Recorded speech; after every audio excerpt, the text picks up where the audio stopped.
यहां से क्वेश्चन आना ही आना है, कोई रोक नहीं सकता।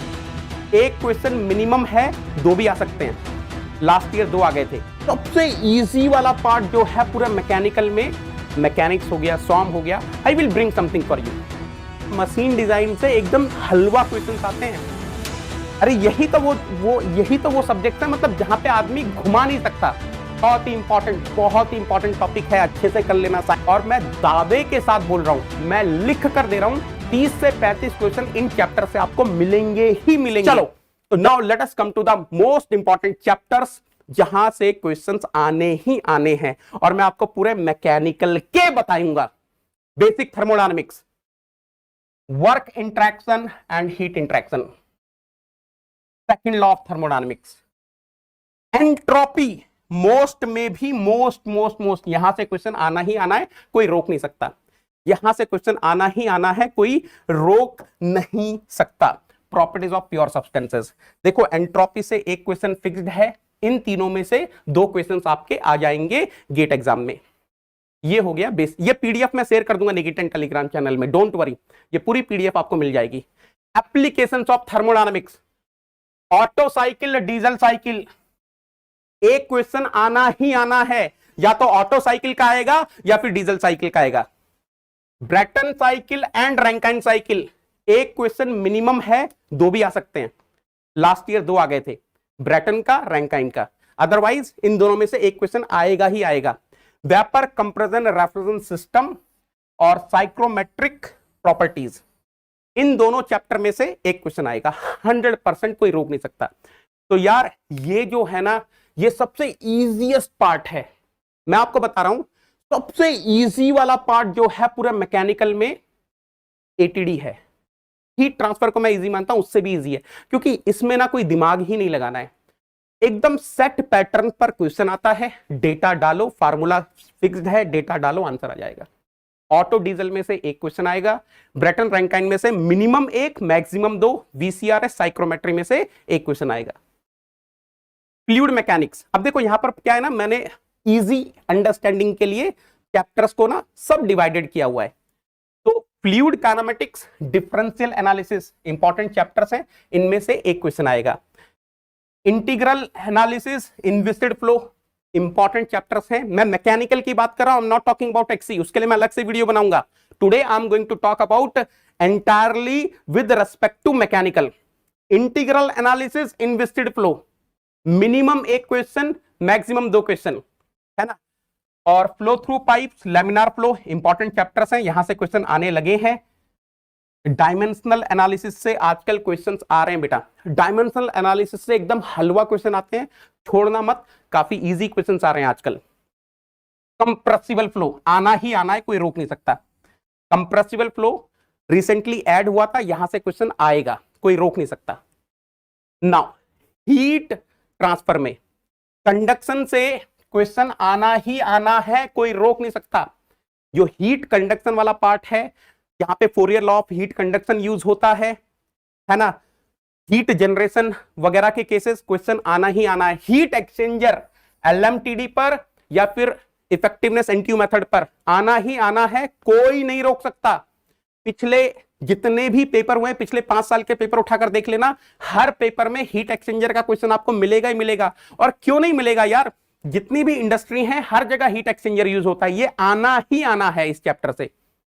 थर्मल रेडिएशन आना ही आना है, व्यू फैक्टर पे क्वेश्चन आएगा या फिर रेडिएशन हीट ट्रांसफर पे क्वेश्चन आएगा। बेटा मैं 3 क्वेश्चन यही बता दे रहा हूं, हीट ट्रांसफर सब्जेक्ट के 3 क्वेश्चन कंडक्शन से, हीट एक्सचेंजर से, थर्मल रेडिएशन से आना ही आना है।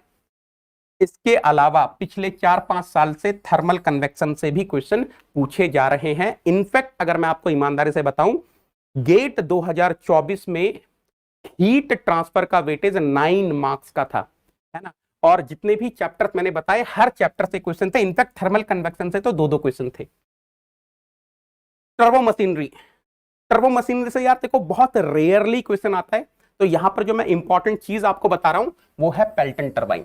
Pelton turbine. Now engineering mechanics, engineering mechanics का सिलेबस देखेंगे तो थोड़ा सा बड़ा है, बट वो टॉपिक्स जहां से क्वेश्चंस आने ही आने हैं, system of forces, and equilibrium, very very very important chapter for GATE point of view, GATE mechanical point of view. Friction, friction आता ही आता है, हर अल्टरनेट साल में आता है। ट्रसेस, हर अल्टरनेट साल में आता है ट्रसेस एंड फ्रेम से। Kinematics, rectilinear motion, impulse and momentum collision वाला part, rotational and rolling motion. बेटा इनको मिस मत करना, यहां से क्वेश्चंस आते हैं, है ना। नाउ स्ट्रेंथ ऑफ मटेरियल, जिसको हम मैकेनिक्स ऑफ मटेरियल्स भी बोलते हैं। एक्सियल लोडिंग, बहुत ही इंपॉर्टेंट, बहुत ही इंपॉर्टेंट, बहुत ही इंपॉर्टेंट, बहुत ही इंपॉर्टेंट चैप्टर है। यस, थर्मल स्ट्रेसेस इसी में ही ऐड हो गया। Axial loading, very very very important chapter. And if required, अगर मेरे को टाइम मिला तो आप लोगों के लिए मैं डिजाइन के कुछ सब्जेक्ट्स के लिए कुछ ना कुछ इनिशिएटिव आपके लिए लेकर आऊंगा, इफ टाइम परमिट्स। मैकेनिक्स हो गया, सॉम हो गया, I will bring something for you. Bending stresses, torsion, her alternates, कभी बेंडिंग का क्वेश्चन आ जाता है, बेंडिंग स्ट्रेसेस का, कभी टॉर्जन का आ जाता है। कॉम्प्लेक्स स्ट्रेस एंड स्ट्रेन, इसी में आपका मोर सर्किल वगैरह आ गया। इंक्लाइन प्लेन वाले केसेस यहीं आ गए। Slope and deflection, thin cylinder column, मतलब ये बहुत ही छोटे छोटे टॉपिक्स हैं। थिन सिलेंडर आप पढ़ने बैठोगे तो हो सकता है 2-3 घंटे में खत्म कर दोगे, कॉलम्स 2-3 घंटे में खत्म, और बहुत सिंपल क्वेश्चन आते हैं। इसके अलावा मैं एक टॉपिक आपको बता रहा हूं जो पहले चैप्टर में आता है, इंट्रोडक्शन वाले पार्ट में, स्ट्रेस एंड स्ट्रेन डायग्राम, है ना। इसके ऊपर भी कभी कभी क्वेश्चन आ जाता है, तो देख लेना अच्छे से। Now theory of machines and vibrations, simple mechanism, आना ही आना है, आना ही आना है, सिंपल मैकेनिज्म आना ही आना है। क्विक रिटर्न आना ही आना है, घूम फिर के आना ही आना है। वेलोसिटी एनालिसिस हो गई। एक्सेलरेशन एनालिसिस में कोरिलेस एक्सेलरेशन कर लेना अच्छे से।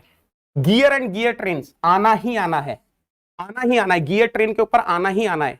फ्लाईव्हील आजकल आ रहा है, फ्लाईव्हील के ऊपर क्वेश्चंस आ रहे हैं। वाइब्रेशंस, इससे क्वेश्चन आना ही आना है, कोई रोक नहीं सकता। वाइब्रेशन बेटा अच्छे से पढ़ के जाना, यहां से मिनिमम एक क्वेश्चन है, कभी कभी 2 क्वेश्चन भी आ जाते हैं, बहुत इंपॉर्टेंट है। अगर आप 60+ मार्क्स के लिए एम कर रहे हो, टॉप 1% के लिए एम कर रहे हो, तो वाइब्रेशन को छोड़ के मत जाना, इजी है, अगर आपकी अंडरस्टैंडिंग है, इट इज नॉट डिफिकल्ट, बनेगा क्वेश्चन। इसके बाद गवर्नर से आप कैरेक्टरिस्टिक्स ऑफ गवर्नर एक बार देख लेना, ठीक है। नाउ मशीन डिजाइन, बहुत लोग मुझे बोलते हैं कि सर मशीन डिजाइन छोड़ के चले जाते हैं।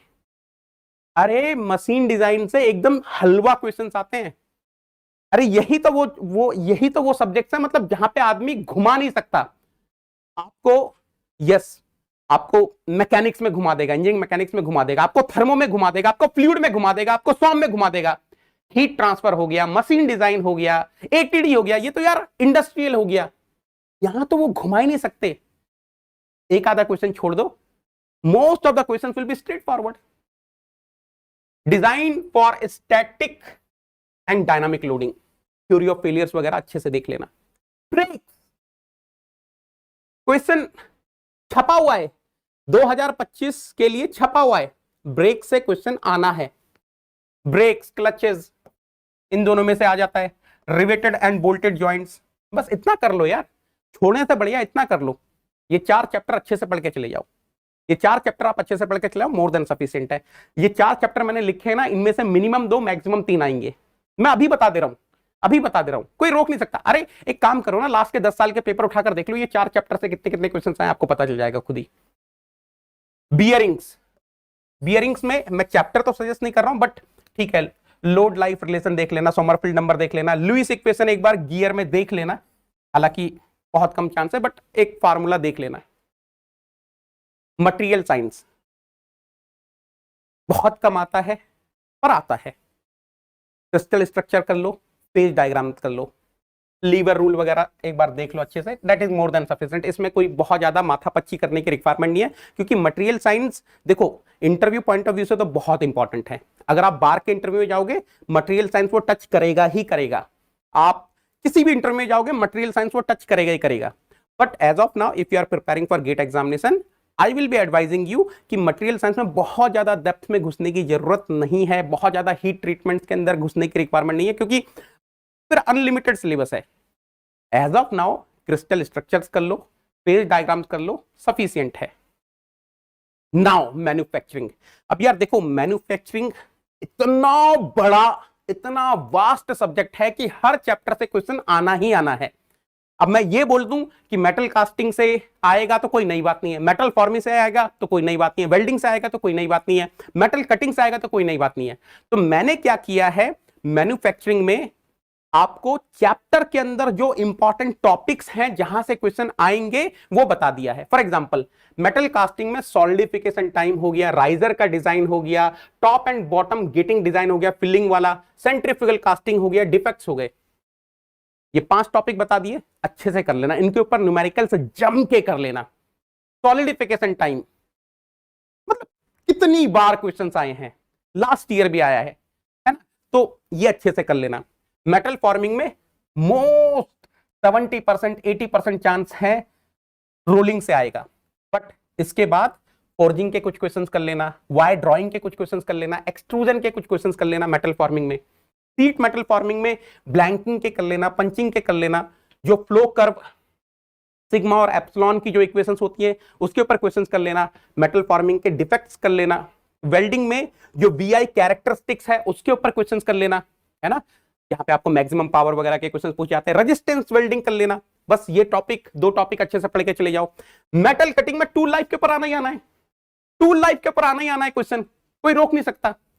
जो बेसिक इक्वेशंस हैं, है ना, जो बेसिक इक्वेशंस हैं उनके ऊपर क्वेश्चंस आने हैं, है ना। मेटल कटिंग में जो आपकी बेसिक वाली इक्वेशंस है, मर्चेंट्स एनालिसिस, मर्चेंट सर्किल वगैरह के ऊपर, इकोनॉमिक्स ऑफ मशीनिंग देख लेना। तो कुल मिला के मैं क्या बोलना चाह रहा हूं, मैन्युफैक्चरिंग में देखो, मान लो 15 नंबर का आता है, मैं जस्ट एक नंबर ले रहा हूं, वैसे तो 15 से ज्यादा ही आएगा, मान लो 17 नंबर का आता है, तो 17 में से आप ये मान के चलो 4 या 5 नंबर के थ्योरी के क्वेश्चंस आएंगे, लेकिन 12 से 13 नंबर के न्यूमेरिकल्स आएंगे। और जो 12 से 13 नंबर के न्यूमेरिकल्स आएंगे सब आपके सामने ये स्क्रीन पर हैं वो टॉपिक्स। सॉलिडिफिकेशन टाइम आता ही आता है, कैरेक्टरिस्टिक्स के ऊपर आता ही आता है, टूल लाइफ के ऊपर आता ही आता है, रोलिंग हो गया, कभी रोलिंग के ऊपर आ जाता है, कभी फोर्जिंग, वायर ड्राइंग, एक्सट्रूजन में से कुछ आ जाता है, ब्लैंकिंग से आ ही रहा है क्वेश्चन। मशीन टूल ऑपरेशंस में मैं अभी बता दे रहा हूं, मशीनिंग टाइम कैलकुलेशन पर क्वेश्चन आना ही आना है, आना ही आना है। मेट्रोलॉजी एंड इंस्पेक्शन में लिमिट फिट्स टॉलरेंस बहुत ही इंपॉर्टेंट टॉपिक है, अच्छे से कर लेना, साइन बार कर लेना। एनटीएम में नॉन ट्रेडिशनल मशीनिंग प्रोसेसेस में ईसीएम ईडीएम कर लो, मोर देन सफिशिएंट है। न्यूमेरिकल पॉइंट ऑफ व्यू से ईसीएम ईडीएम अच्छे से कर लो, मोर देन सफिशिएंट है। बाकी भी प्रोसेसेस हैं, एजीएम वगैरह हैं, but most of the question they will be asking from ECM, मतलब 99% चांस है ईसीएम ईडीएम में से ही क्वेश्चन आएगा। जीएम कोड्स देख लेना, बीएलयू कर लेना, ठीक है। नाउ आई एंड ओआर देखो, अगेन आई एंड ओआर जो सब्जेक्ट है बेटा बहुत ही इजी सब्जेक्ट है, और इनफैक्ट इसके जितने भी चैप्टर्स हैं हर चैप्टर से रोटेशन पर क्वेश्चंस आते ही आते हैं। फिर भी मैंने आप लोगों के लिए जो मोस्ट इंपॉर्टेंट चैप्टर्स हैं वो डाल दिए हैं। फोरकास्टिंग हर अल्टरनेट ईयर में आपको एक क्वेश्चन मिल जाएगा, क्विंग थ्योरी से आना ही आना है, इन्वेंट्री कंट्रोल आना ही आना है, लीनियर प्रोग्रामिंग से कभी आता है कभी नहीं आता है, पार्ट सीपीएम से कभी आता है कभी नहीं आता है, सीक्वेंसिंग से क्वेश्चन आ रहे हैं आजकल। तो ये जो मैंने 6 चैप्टर बताए हैं इनको आप अच्छे से कर लेना।